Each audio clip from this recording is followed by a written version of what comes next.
నమస్తే. Rainy season start అయిపోయింది. పిల్లల స్కూల్స్ కూడా స్టార్ట్ అయిపోయాయి. సో, ఈ టైంలోనే ఎక్కువగా అంటువ్యాధులు వస్తుంటాయి. దగ్గు, జలుబు, ఫీవర్స్ స్టార్ట్ అయిపోతాయి.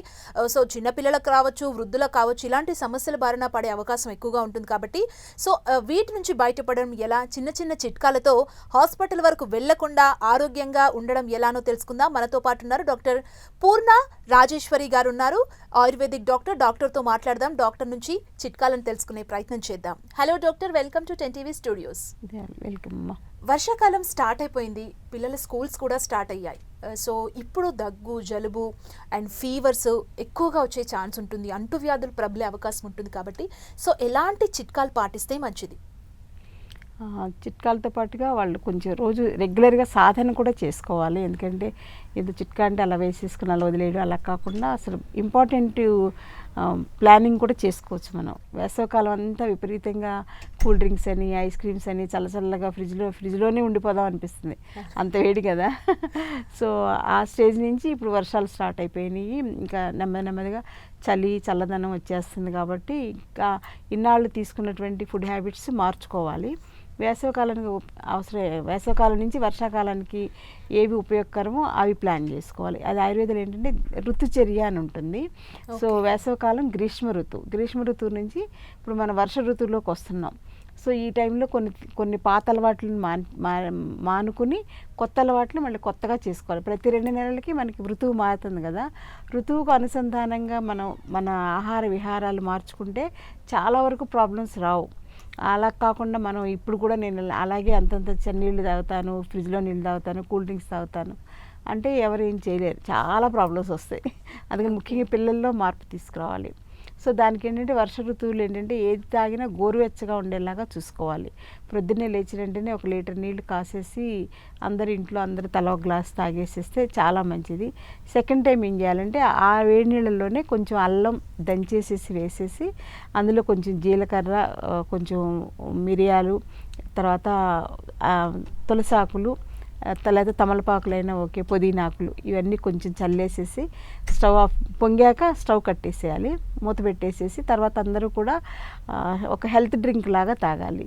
అది ఏంటంటే యాక్చువల్గా నేచురల్గా ఏమీ అందులో షుగర్ కానీ బెల్లం కానీ వేయక్కర్లేదు, కానీ పిల్లలు తాగడానికి ఇష్టపడరు. సో పెద్దవాళ్ళు అలా డైరెక్ట్ తాగేయచ్చు. డయాబెటీస్ ఉన్న వాళ్ళకైతే చాలా బెస్ట్, అందులో ఏమి షుగర్ లేకుండా ఎర్లీ మార్నింగ్ ఈ డ్రింక్ తీసుకోవాలి. సో ఎర్లీ మార్నింగ్ 8 లోపల తీసేసుకోవాలి. ఎందుకంటే ఆ టైంలో మనలో కఫం ఎక్కువ ఉంటుంది, ఫ్లమ్ ఎక్కువ ఉంటుంది. మీరు అన్నట్లు రొంప, దగ్గు రావడానికి ముఖ్యమైన కారణం ఫ్లమ్ అనమాట. అలాగే ఇప్పుడు సీజనల్గా వచ్చేటువంటి జ్వరానికి కూడా కారణం మనలో పేరుకున్నటువంటి కఫం, ఫ్లమ్ అంటాం, శ్లేష్మం అంటాం. అంటే సమ్మర్లో మనం తీసుకున్న అది చల్లగుండే ఆహారాల వలన అదంతా లోపల ఫ్లమ్ కింద ఫామ్ అయ్యి ఉంటుంది. అది వర్షాకాలంలో ఆ వర్షంతో పాటు కలిసిపోయి బయటకు వచ్చేస్తుంటుంది అనమాట. అందుకని తుమ్ములు రావడం, దగ్గు రావడం, జ్వరాలు రావడం ఇవన్నీ చూస్తుంటాం. ఒక్కోసారి విరేచనాలు కూడా వస్తుంటాయి. అలోపతిక్ హాస్పిటల్స్లో అయితే పిల్లలందరికీ జిఈ అని చెప్పేసి, గ్యాస్ట్రైటిస్ అని చెప్పేసి అదే పనిగా డయేరియా, వామిటింగ్స్, మోషన్స్ అలాగా హాస్పిటలైజ్ అయిపోతారు.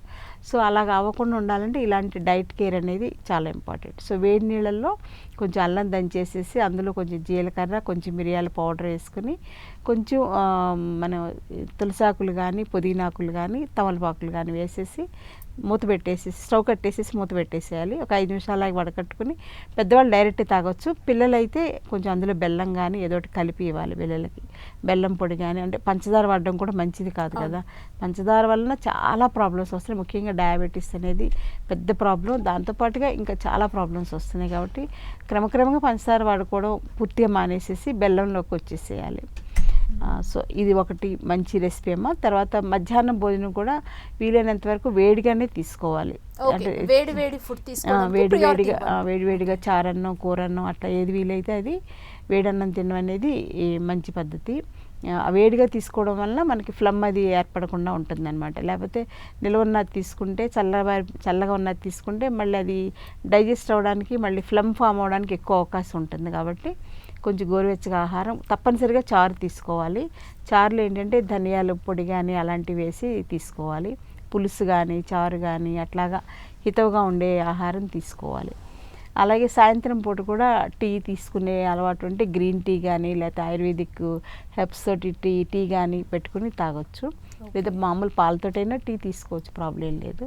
సో సాయంత్రం కూడా వీలైతే 6 o'clockకి గోరువెచ్చని నీళ్ళు ఒక కప్పు ఎక్కువ తాగకూడదు, 1 కప్ తాగితే సరిపోతుంది. అంటే ఫ్లమ్ ఏమన్నా పగలంతా తెలియకుండా ఏమన్నా ఫామ్ అయితే అదంతా కూడా క్లియర్ అయిపోతుంది. సో నైట్ కూడా మనకు ఆ ఫ్లమ్ ఫామ్ అవ్వకుండా సాయంత్రం తాగేది గోరువెచ్చని నీళ్ళు ఉపయోగపడతాయి. తర్వాత రాత్రిపూట పడుకునేటప్పుడు ఇంట్లో అందరూ కూడా ఆవు పాలు దొరికితే ఆవు పాలు ఒక 1/2 లీటర్ ఆవు పాలు తీసుకుని అందులో కొంచెం మిరియాలు దంచేసి మరగబెట్టేసుకుని అది తాగితే డెఫినెట్గా కఫ్ అంతా తగ్గిపోవడం వలన రొంప జలుబు ఇవి చేయకుండా కూడా ఉపయోగపడు. ప్రివెంటివ్ కేర్గా రాత్రిపూట ఇప్పుడు చెప్పినవన్నీ కూడా ప్రివెంటివ్ కేర్. రాత్రిపూట మిరియాల కషాయం కానీ, పాలు ఎలర్జీ ఉన్నవాళ్ళు, పాలు దొరకని వాళ్ళు ప్యాకెట్ పాలు బదులు డైరెక్ట్గా నీళ్ళల్లోనే మరిగించుకుని మిరియాల కషాయం తీసేసుకోవచ్చు. సో ఇలాంటి జాగ్రత్తలు తీసుకుంటూ ఉంటే చాలా మార్పు మంచిది. అలాగే ఇప్పుడు కొంచెం ఎండ తగిలిన టైంలో ఎక్సర్సైజులు చేసుకుంటే మనకి మంచిది. ఆ ఫ్లమ్ అంతా కూడా న్యాచురల్గా బయటకు వెళ్ళిపోతుంది. ఆయుర్వేద శాస్త్ర ప్రకారం అయితే ఋతువు మారినప్పుడల్లా మనం విరేచన కర్మ అని చిన్న సింపుల్ ప్రొసీజర్ అది చేసుకుంటే లోపల ఉండేటువంటి మలినాలన్నీ కూడా శరీరంలో పేరుకుంటాయి అన్నమాట. మొన్న గ్రీష్మ ఋతువులో పేరుకున్న మలినాలన్నీ వర్ష ఋతువు వచ్చే లోపల బయటికి పంపించేస్తే జ్వరాలు రావు, రంప రాదు. ప్రివెంటివ్ కేర్గా అంటే మనకి శరీరంలో ఆయుర్వేదంలో ఏంటంటే పెద్దవాళ్ళు వ్యాధులు వస్తాయని ముందే తెలుసు కాబట్టి వర్షాకాలం వచ్చే లోపల ఈ విరేచన కర్మ చికిత్స చేసుకుంటే కనుక వ్యాధులు రాకుండానే ఉంటే ఇమ్యూనిటీ పెరుగుతుంది.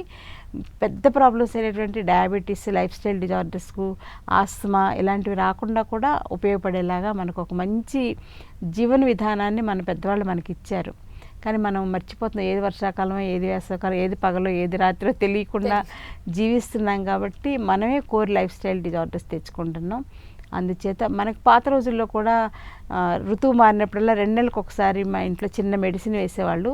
దాంతో ఒక 2-3 మోషన్స్ అవ్వడం, 4-5 అవ్వడం జరుగుతుంది. ఆ రోజు మధ్యాహ్నం వరకు ఏమి పెట్టేవాళ్ళు కాదు. ఎంత ఆకలేసి గింజుకున్నా తన్నుకున్నా ఏం పెట్టేవాళ్ళు కాదు. మధ్యాహ్నం ఉట్టి చారన్నే మెత్తగా పిసికేసేసి పెట్టేవాళ్ళు.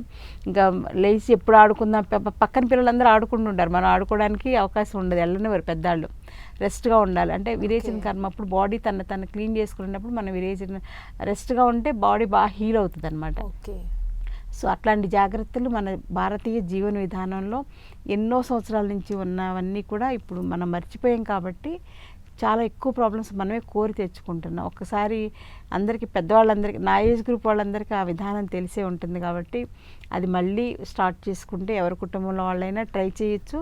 లేదా ఆయుర్వేదిక్ డాక్టర్ని కన్సల్ట్ చేస్తే సింపుల్గా తక్కువ ఖర్చుతో అయ్యేలాగా కూడా చేసుకోవచ్చు. ఇలాంటి జాగ్రత్తలు తీసుకుంటూ ఒకవేళ ఏదన్నా అవసరం అనిపిస్తే తాలీసా అది పట్టుకో అని చెప్పేసి ట్యాబ్లెట్స్ దొరుకుతాయి. అది దగ్గుకి రంపకి వెంటనే ఇలా వేసుకున్న వెంటనే తగ్గిపోతుంది అనమాట. తర్వాత అలాగే మృత్యుంజయ రసం అని, ఆనంద భైరవి రసం అని, తర్వాత త్రిభువన కీర్తి రసం అని, ఇవన్నీ కూడా జ్వరాలకి ఇవన్నీ బాగా పనిచేస్తాయి. సో డాక్టర్ గైడెన్స్లో వాడుకుంటే చాలా మంచిది. థ్యాంక్ యూ డాక్టర్, చాలా బాగా చెప్పారు. వంటిల్లే మన వైద్యశాల అని అర్థమైపోయింది ఇప్పుడు మీరు చెప్పిన మాటలు మా ప్రేక్షకులకి. Thank you so much doctor. Okay అమ్మా. సో వ్యూయర్స్ చూసారు కదా, రైనీ సీజన్ స్టార్ట్ కాబోతుంది. డాక్టర్ గారు చెప్పిన చిట్కాలు అన్నీ పాటించండి, హెల్దీగా ఉండండి. Stay tune to 10 TV.